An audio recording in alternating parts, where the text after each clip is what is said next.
আগের ভিডিওতে আমরা জেনেছিলাম টর্চে থাকা বাল্বের ব্যাপারে। বাল্বের মধ্যে থাকা ফিলামেন্টটাই আসলে জ্বলে ওঠে আর আলো দেয়। এই বাল্বটাকে সেলের সাথে যোগ করলে তবেই বাল্বটা জ্বলে।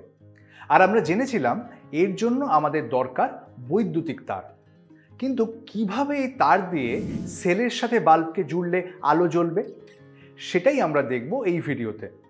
চলো এই বাল্ব আর সেলকে কিভাবে জুড়ব সেটা আমরা হাতে কলমে পরীক্ষা করে দেখি। বিভিন্নভাবে এই বাল্ব আর সেলকে তার দিয়ে জুড়ে দেখি কোন কোন ক্ষেত্রে বাল্বটা জ্বলে ওঠে। এর জন্য আমাদের দরকার টর্চে লাগানো একটা ছোট বাল্ব, একটা সেল আর কয়েকটা প্লাস্টিকের আবরণযুক্ত তার। এর সাথে লাগবে একটা ব্ল্যাক টেপ।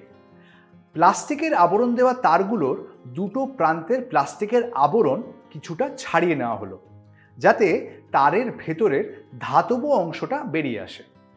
এবার সেলের দুটো প্রান্তে একটা করে তার এরকমভাবে জুড়ে তার উপর ব্ল্যাক টেপ আটকে দেওয়া হলো।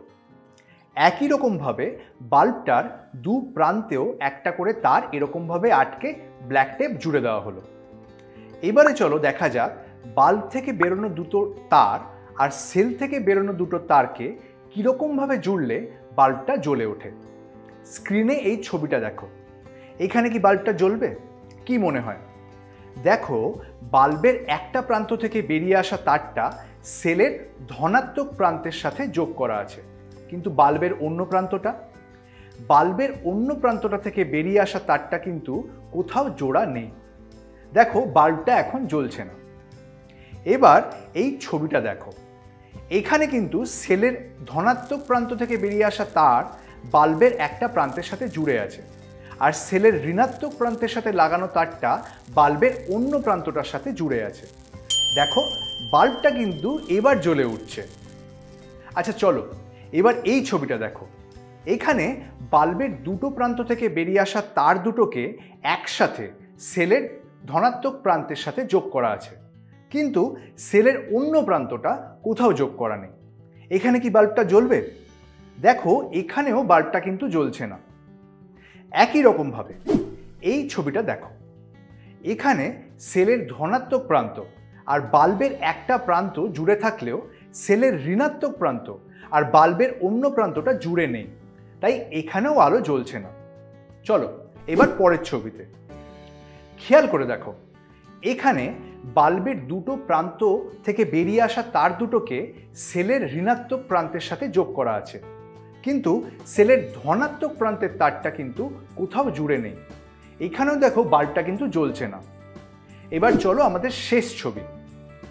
এখানে তারগুলো ঘুরিয়ে পেঁচিয়ে থাকলেও খেয়াল করে দেখো বাল্বের একটা প্রান্ত থেকে বেরিয়ে আসা তার সেলের ধনাত্মক প্রান্তের সাথে জুড়ে আছে, আর বাল্বের অন্য প্রান্ত থেকে বেরিয়ে আসা তার সেলের ঋণাত্মক প্রান্তের সাথে জুড়ে আছে।